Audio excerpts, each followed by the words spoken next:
नमस्कार। उम्मीद है आप लोग स्वस्थ और आनंद होंगे। आइए आज थोड़ी चर्चा बाबा रामदेव की जाए। ये बहुत पुराने ठग हैं, बस फर्क इतना है कि चंगुल में अब आए। रामदेव की चर्चा करने के पहले मैं आप लोगों को एक बात बताऊंगा।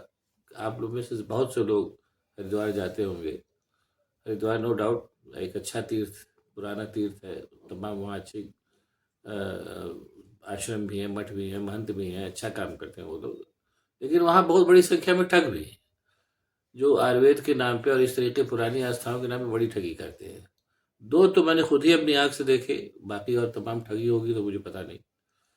और एक बात और बता दूं अभी आपको, वो भी मैंने देखा था कि अब एक तरीके से आज हरिद्वार में जो संत महंत हैं, वो अच्छी खासी संख्या में राजनीतिक जो ये दलाली होती है उसमें भी बिजी है। जो मतलब एक तरीके से जो वहाँ के तमाम कई ऐसे मठ महंत हैं जिनका कि काम राजनीतिक दलाली करना भी हो। आजकल नेता वेता सब वहाँ जाते भी रहते हैं, जानते भी। बहरहाल वो तो सब चलता ही रहता है। तो एक बार एक मेरे मित्र थे, वो बड़े आयुर्वेद के क्या नाम है भक्त थे। तो वो उनको कोई रोग हो गया, भगवान जाने उनको क्या रोग हुआ था, ये तो मुझे नहीं पता। तो वो हरिद्वार गए, उन्होंने मुझसे कहा कि तुम भी आ जाओ, तो मैं चला गया उनके साथ। तो वहाँ वो जने कहाँ गए, वो जने कौन सी उन्होंने कोई चिकित्सा प्रणाली की, वहाँ उसमें जा करके वो हल्दी पोत के जो था वो ठग जो था, जो वो वाला ठग था, जो मतलब जहाँ वो गए थे हमारे मित्र, वो हल्दी पोत के सब उपचार करता था। तो बहरहाल वो अपना हल्दी उल्दी अंदर पुतवा करके पड़े हुए थे, मैं बाहर बैठा था। तो वही मेरे सामने दो तीन मरीज आए, जो मैंने देखा कि वो भी हल्दी पुतवाने वाले थे। उसमें तो एक इतना बेचारा लागर बुड्ढा था कि उसको वो लोग पकड़ के लाए और कहा कि इसको हल्दी पुतवाना है, तो वो मुझसे नहीं रहा गया। मैंने कहा कि उनके घर वालों से हमने कहा इनको ले जाके किसी कायदे के डॉक्टर को दिखाओ, ये हल्दी पोतने से नहीं ठीक होगा, बुड्ढा मर जाएगा।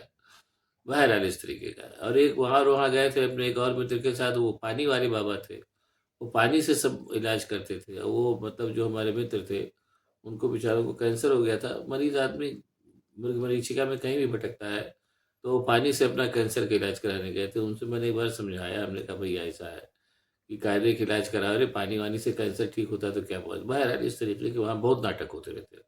आप लोग कभी जाइए वहाँ, देखिए तो आपको मिलेगा। अब आइए बात रामदेव की करते हैं। रामदेव पे ध्यान मेरा रामदेव अच्छा क्या होता है कि जैसे रामदेव टाइप की जो ठग है वहाँ आपको हरिद्वार जैसे मैंने बताया बहुत मिल जाएंगे। रामदेव नो डाउट उन सामान्य ठगों से कहीं ज्यादा शातिर ठग है, जिन्होंने पूरा एकदम राजनीति का और इसका धर्म का तड़का लगा करके और अच्छा खासा मैनेज किया। मुझे लगता है कि उनके पीछे कहीं ना कहीं कोई व्यावसायिक बुद्धि भी काम कर रही है, जिसकी भी हो। मैं ये इतना मैं नहीं कह सकता, लेकिन कहीं ना कहीं कोई व्यावसायिक बुद्धि भी है उनके पीछे। और उसके बाद वो उन्होंने पहले तो क्या नाम है वो क्या नाम है लोगों को योग सिखाना शुरू किया, 500-500 रुपये लेकर के। मुझे याद है, वो तो बहुत पहले की बात है। उसके बाद वो दफ्तर दफ्तर अखबारों के सबके जाने लगे, ये सब पूरा उन्होंने किया। Better to cut the story short, वरना बड़ी लंबी हो जाएगी। और धीरे धीरे फिर उन्होंने वीआईपी लोग बीच में अपनी जगह बनाई, और करते करते फिर उनका असली उद्भव तब हुआ जब वो चूंकि योग योग सिखाने लगे थे। वो थोड़ा बहुत उसे नो डाउट योग एक ऐसी प्रभावशाली पद्धति है कि उससे थोड़ा सा शरीर को आराम मिल जाता है, दैट्स ऑल। जहाँ तक मेरा अपना अनुभव है, योग से कोई बहुत बड़ा क्योर होता हो ये मेरी जानकारी में नहीं है। अगर होता हो तो मुझे पता नहीं, मैं उसके लिए मतलब मुझे फिलहाल जो योग के बारे में जो मेरी अपनी व्यक्तिगत राय है, हमारे पुरखे भी योग करते थे, मैं तो खैर योग नहीं करता, कि उससे थोड़ा बहुत राहत मिलती है, शरीर हल्का होता है, बस इतना ही। किसी गंभीर रोग का योग से इलाज होते मैंने नहीं देखा, होता हो तो मुझे पता नहीं। बहरहाल ये सब पूरा छद्म आवरण फैला करके, और जब वो अन्ना एंड कंपनी के साथ जैसे वो अन्ना और जब वो मोदी जी को आने के पहले उनको लॉन्च करने के लिए जो अन्ना एंड कंपनी ने ठगी की शुरुआत की थी अनशन अनशन बैठ कर, उसी ठगी के दरमियान ये रामदेव की ठगी भी चल रही थी। वो तमाम तरीके के वो तरीके ये कि कोका कोला पीने से लैट्रिन साफ होता है, ये सब तरीके बेवकूफ़ी बातें ये आदमी कर रहा था। जो और हिंदुस्तान की धर्म प्राण, चूंकि उसने उसको धर्म से जोड़ दिया था, इसलिए हिंदुस्तान की धर्म प्राण जनता जो थे इसके झांसे में आ भी गई। बहरहाल तब इसकी किस्मत से भारतीय जनता पार्टी की सरकार भी आ गई, और काफी कुछ ये अपना लूटपाट मचाने लगा। और तरह तरह के इसने जो है वो क्या नाम है वो क्या नाम है वो खाद्य पदार्थ जो क्या ऐसा बना बना के बेचने लगा। शुरू शुरू में भी इसके ऊपर कुछ आरोप लगे थे, जमीन कब्जाने के, फर्जी चीजें बेचने के, लेकिन चूंकि सत्ता का संरक्षण इसको प्राप्त था तो ये बच जाता था। एक बार सीबीआई इंक्वायरी भी हुई थी इन दोनों के खिलाफ, लेकिन बहरहाल वो भी जाने क्या हुआ मुझे पता नहीं। वो भी तब तक शायद सत्ता बदल गई, ऐसा कुछ हुआ। इस ठगी के काम में लिप्त हो गया और अच्छा खासा उसके बाद इसका, चूंकि मैंने बताया ना कि इसको इसने धर्म से जोड़ दिया और बाद में पॉलिटिकल एडवांटेज भी इसको मिला भारतीय जनता पार्टी की सरकार आने से। इसका सबका लाभ उठा करके इसने बड़ा भारी बिजनेस एम्पायर लगाया, जो बिजनेस एम्पायर पूरी तरीके से प्रचार पर और साथ ही साथ मीडिया के प्रचार पर भी निर्भर था। मीडिया को जितना विज्ञापन बाबा रामदेव देते हैं उतना बहुत कम लोग देते होंगे, ये भी दिखाई दे। आप किसी भी चैनल को खोल के देखिए, रामदेव छाए हुए हैं। इस तरीके से सब करने लगा ये फ्रॉड। और उसके बाद जो था, अब उसके बाद धीरे-धीरे इसका मतलब इतना मान्यता इतनी ज़्यादा बढ़ गई, आप लोगों को याद होगा, इसके ऊपर मतलब हत्या के भी आरोप लगे हैं, 2-3 हत्याओं के आरोप इसके ऊपर लगे हैं। अब पता नहीं सच है या गलत है, मुझे नहीं मालूम, लेकिन आरोप लगे हैं इसके ऊपर, आप लोगों ने भी कहीं न कहीं सुना होगा। मतलब हत्या के आरोप तक तो लग ही चुके हैं, इसका मतलब इतना तो मान ही लीजिए कि इतना एक कुख्यात आदमी तो है ही। और उसके अलावा ये है कि धीरे-धीरे जब इसकी मान्यता काफ़ी बढ़ गई, तो शुरू-शुरू में जब ये जो झूठ बोलता था भाजपा को लाने के चक्कर में कि 35-35 पेट्रोल बिकेगा, ये सब फ्रॉड ये करता था। बाद के दिनों में पत्रकारों ने उससे पूछा कि क्या बाब आपका क्या कहना है? तो उसने एक बार, आप लोगों को याद होगा, कि कहा कि हमको कुछ नहीं करना, जाओ जो उखाड़ते बने उखाड़ दो। इस तरीके की बातें ये अपनी अमेरिका में करने लगा। बहरहाल, अब बहुत से ठग ऐसे होते हैं जो नहीं पकड़ में आते, ये बेचारा पकड़ में आ गया। जब इसने बहुत मान्यता में कहा कि कुछ नहीं, एलोपैथी वगैरह कोई पैथी नहीं, ये सब गलत है। और भी एलोपैथी को लेकर के इसने तमाम बेवकूफ़ी बातें की। और कोरोना की दवा हम बना रहे हैं, उसको लीजिए, कोरोनिल वो ज़्यादा फ़ायदा करेगी। और भी वो एलोपैथी को लेकर के तमाम तरीके की अनर्गल और भ्रामक बातें करता रहता था।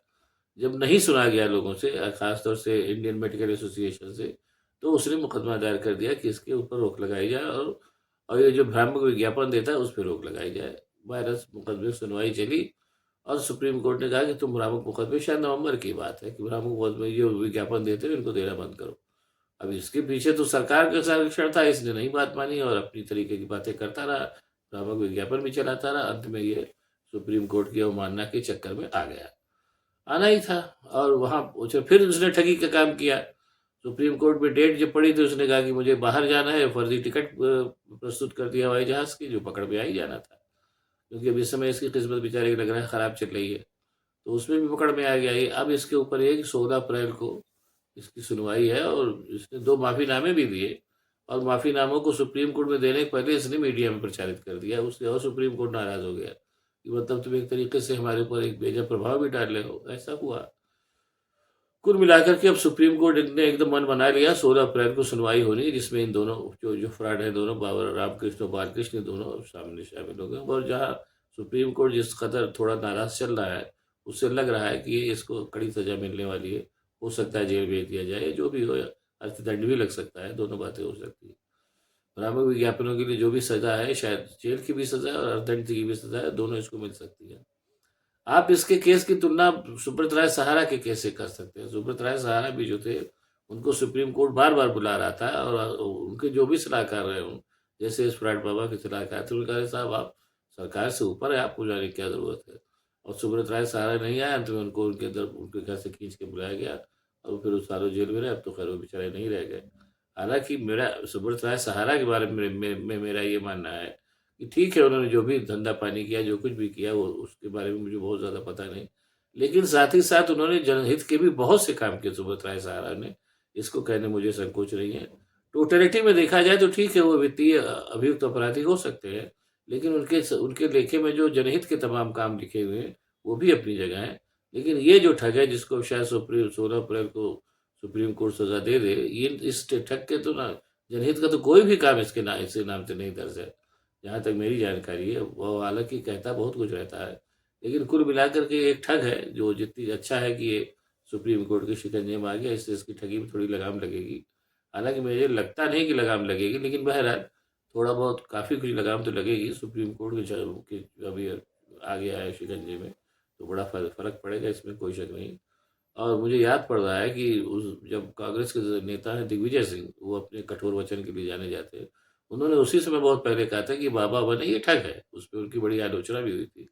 लेकिन आखिरकार साबित हो गया कि इस ये मैं ये कह के फिर बात खत्म करूँगा कि अपनी ठगी तो ख़ैर तमाम लोग इस समय हिंदुस्तान में कर रहे हैं, लेकिन ये ठगी करने के साथ-साथ अहमन्य भी हो गया था। तो अहंकार तो रावण का नहीं रहा, तो इसका कहाँ रहता। और इसके साथ ही साथ आप ये मान के चलिए, अभी बहुतों के अहंकार टूटने बाकी हैं। वो भी जल्दी ही टूटेंगे, इसके जो तमाम साथी संगी हैं, जो तमाम सत्ता वत्ता में भी बैठे हुए हैं। देखते जाइए, चीज़ें बदलती हैं, समय बदलता है। बहरहाल 16 अप्रैल का इंतज़ार करिए। हो सकता है ये भी रामदेव उसके बाद जेल में नज़र आए कुछ समय के लिए। जो भी होता है देखिए। अब आपको अगर ये वीडियो पसंद आए तो उसको शेयर करिए, लाइक करिए, साथ ही साथ मेरे चैनल को सब्सक्राइब करिए, ताकि मैं ऐसी बातें आपको और बताता रह सकूँ। बहुत-बहुत धन्यवाद। नमस्कार।